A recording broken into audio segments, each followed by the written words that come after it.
Top live cricket മലയാളത്തിന്റെ പുതിയൊരു വീഡിയോയിലേക്ക് സ്വാഗതം. IPL 17ാം സീസണിലെ ആദ്യ ജയം നേടിയിരിക്കുകയാണ് മുംബൈ ഇന്ത്യൻസ്. സ്വന്തം തട്ടകമായ വാങ്കഡയിൽ നടന്ന മത്സരത്തിൽ മികച്ച സ്കോർ നേടാനായതാണ് ഈ വിജയം നേടിത്തന്നത്. ഡൽഹി ക്യാപിറ്റൽസ് 205 റൺസ് നേടി. 29 റൺസിനാണ് മുംബൈ ഇന്ത്യൻസ് ജയിച്ചത്. രോഹിത് ശർമ്മയുടെ ഓപ്പണിംഗിന്റെ പ്രകടനം മികച്ചതായിരുന്നു. നല്ലൊരു ഓപ്പണിംഗ് പാർട്ട്ണർഷിപ്പ് നേടാനായത് മികച്ച തുടക്കം നൽകി.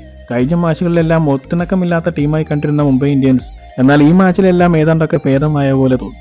സൂര്യകുമാർ യാദവിന്റെ തിരിച്ചുവരവ് എല്ലാവരും ആഘോഷത്തോടെയാണ് സ്വീകരിച്ചതെങ്കിലും താരം അക്കൗണ്ട് തുറക്കാതെ മടങ്ങി.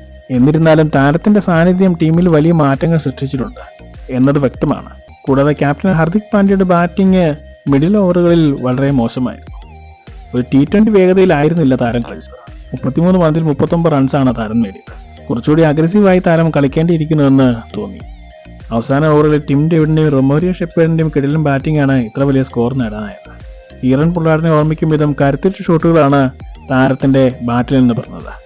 ടിം ഡേവിഡ് 21 പന്തിൽ 45ഉം റൊമേറിയോ ഷെപ്പേർഡ് 10 പന്തിൽ 39 റൺസുമാണ് നേടിയത്.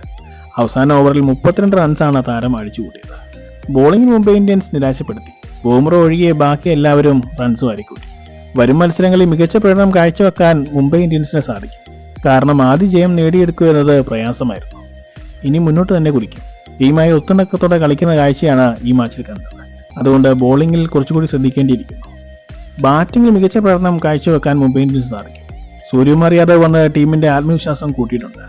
അത് രോഹിത് ശർമ്മയുടെ കളിയിലും കാണാൻ സാധിച്ചു. ഇഷാൻ കിഷന്റെയും ഫോമിലായിട്ടുണ്ട്. ഇനിയുള്ള മത്സരങ്ങൾ വിലപ്പെട്ടതാണെന്ന് കരുതി മികച്ച പ്രകടനം പുറത്തെടുക്കുക.